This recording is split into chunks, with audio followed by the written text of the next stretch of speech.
राम नाम सिमरो सदा अतिशय मंगल मूल। विषम विकट संकट हरण कारक सब अनुकूल। बोलो जय जय जय रघुनाथ। राम नाम की ताकत अद्भुत है।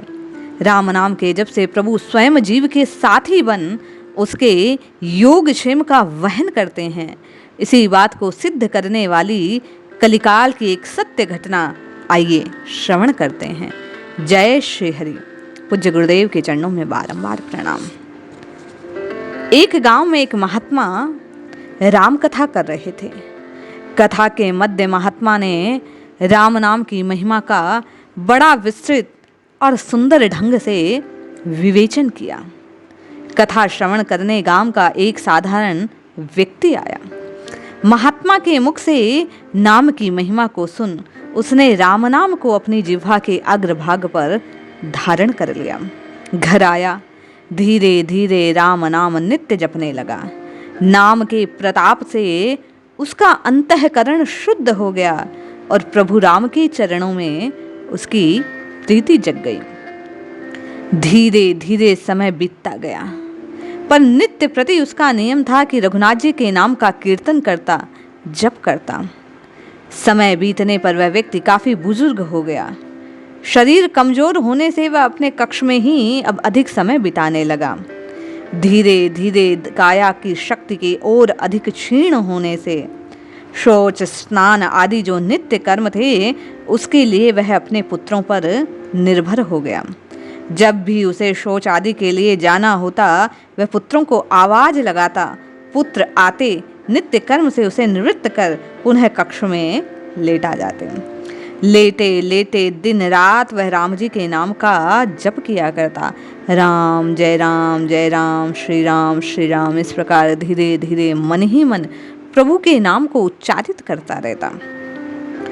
धीरे धीरे ये रोज का क्रम हो गया। पुत्र कई बार आवाज लगाने पर आते, उन्हें स्नान शौच आदि से निवृत्त करवाते, पुनः कक्ष में डाल जाते। और अधिक समय बीतने पर अब रात्रि के समय आवाज लगाने पर पुत्रों का धीरे धीरे आना बंद हो गया।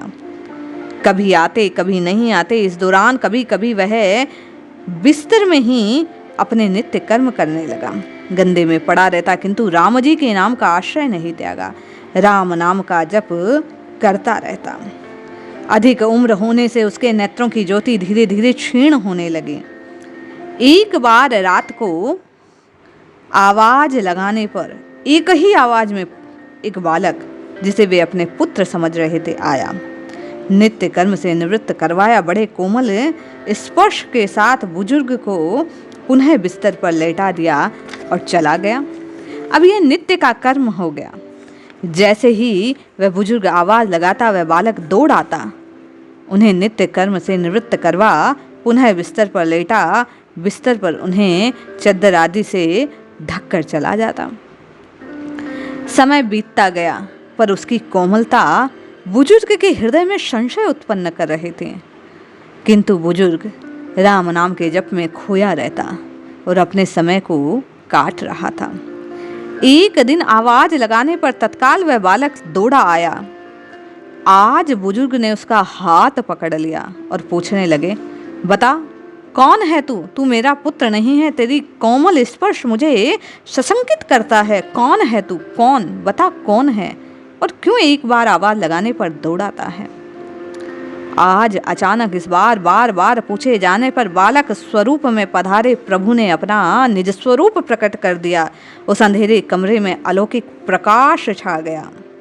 ये देख वह बुजुर्ग हतप्रभ हो गया और जोर से रोने लगा।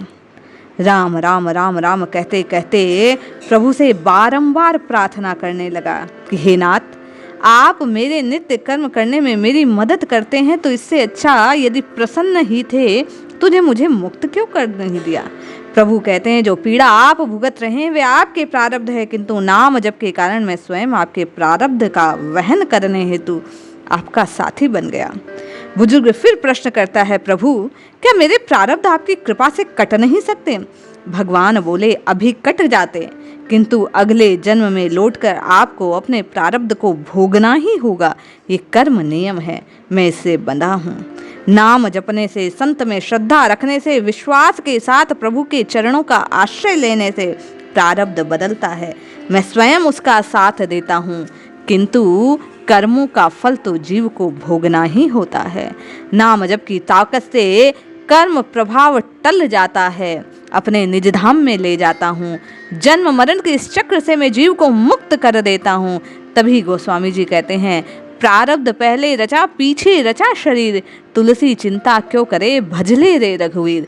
ये रघुनाथ जी का नाम ऐसा महिमामयी है, इसके जपने से प्रारब्ध टल जाता है, प्रभु स्वयं सहायक बन जाते हैं, जीव के कष्टों को दूर करते हैं। इसलिए जपिए जपिए जपिए, नित्य निरंतर रघुनाथ जी के नाम को जपिए, यही कल्याणकारी है। जय श्री हरि।